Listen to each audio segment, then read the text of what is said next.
राजस्थान के रेगिस्तानी इलाकों में एक छोटा सा गांव था जिसका नाम सूरजगढ़ था। वहां की परंपराओं में साहस और वीरता की कहानियां गूंजती थीं। इसी गांव में रहती थी एक खूबसूरत लड़की जिसका नाम संध्या था। उसकी आंखें गहरी झील की तरह शांत थीं और उसके चेहरे पर एक अद्भुत तेज था। उसकी खूबसूरती से ज्यादा लोग उसकी साहसिकता और घुड़सवारी के लिए उसे जानते थे। संध्या का सबसे अच्छा साथी उसका घोड़ा चेतक था। चेतक एक काला घोड़ा था जिसके माथे पर सफेद तारे का निशान था। यह घोड़ा न केवल तेज दौड़ता था बल्कि उसमें एक अद्वितीय समझ भी थी। वह किसी इंसान की तरह भावनाओं को समझता और संध्या की हर आज्ञा का पालन करता। एक दिन गांव के पास के जंगल में अचानक डाकुओं का आतंक छा गया। डाकू गांवों को लूटते और गांव वालों को डराते। गांव के लोग भयभीत होकर अपने घरों में छिप गए, पर संध्या को यह मंजूर नहीं था। वह जानती थी कि यदि इन्हें नहीं रोका गया तो यह आतंक कभी खत्म नहीं होगा। संध्या ने गांव के मुखिया से मदद मांगी।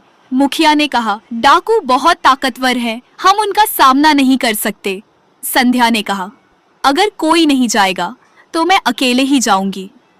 मुखिया ने उसे रोकने की कोशिश की, लेकिन उसकी आंखों में साहस और दृढ़ता देखकर मुखिया चुप रह गया।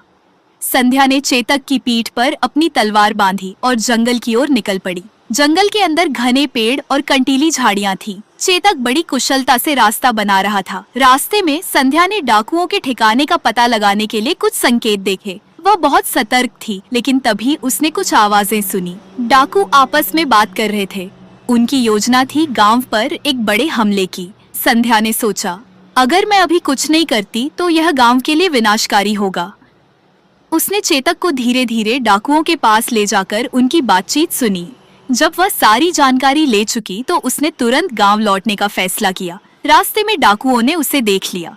उनके नेता भैरव सिंह ने अपने आदमियों को आदेश दिया, उस लड़की को पकड़ो। संध्या ने चेतक को इशारा किया। चेतक बिजली की तरह दौड़ पड़ा। डाकू घोड़ों पर उनका पीछा करने लगे, लेकिन चेतक की गति के सामने वे टिक नहीं सके। चेतक ने ऐसी छलांगें लगाईं कि डाकू हैरान रह गए। जंगल की कटीली झाड़ियों और ऊंची नीची जमीन पर भी चेतक तेजी से दौड़ रहा था। संध्या किसी तरह गांव पहुंची। उसने सबको डाकुओं की योजना बताई। गांव के कुछ साहसी लोगों ने संध्या का साथ देने का फैसला किया।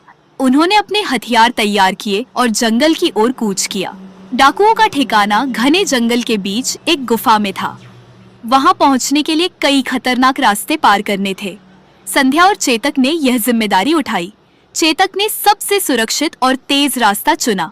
गुफा के पास पहुंचकर उन्होंने डाकुओं पर हमला कर दिया। संध्या ने अपनी तलवार से कई डाकुओं को परास्त किया। चेतक भी एक योद्धा की तरह लड़ाई में साथ दे रहा था। वह अपने पैरों से डाकुओं को गिरा देता। चेतक उनकी तलवारें छीन लेता। भैरव सिंह ने संध्या पर वार करने की कोशिश की। चेतक ने बीच में आकर उसे रोक लिया।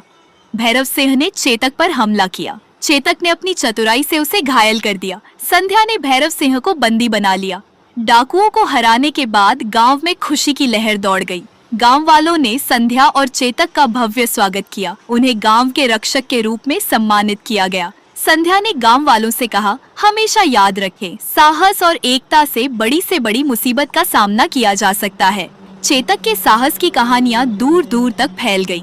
वह सिर्फ एक घोड़ा नहीं बल्कि एक नायक बन गया। संध्या और चेतक का साहसिक सफर यहीं खत्म नहीं हुआ। वे दोनों मिलकर अन्य गांवों की रक्षा करने और जरूरतमंदों की मदद करने के लिए निकल पड़े। उनकी जोड़ी आज भी राजस्थान की लोक कथाओं में जानी जाती है।